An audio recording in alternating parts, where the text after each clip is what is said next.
Welcome to the Genius Factory. Enjoy the video. You begin by preparing the device.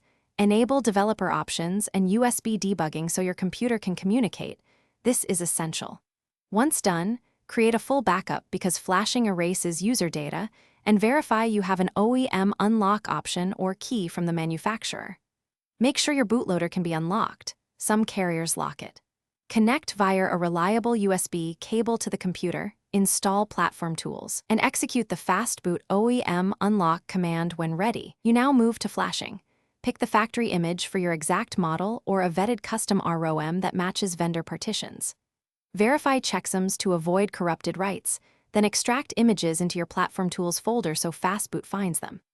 Next, reboot into fastboot, then flash partitions in order VB meta, boot, vendor system, using the commands provided.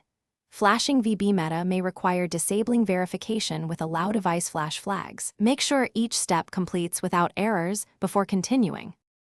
You finish by rebooting into the system and completing the initial setup.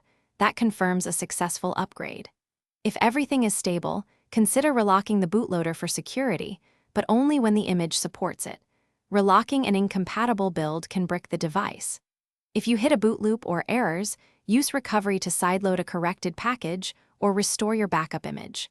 Most problems stem from mismatched firmware or skipped VB meta steps, so recheck those before retrying flashing.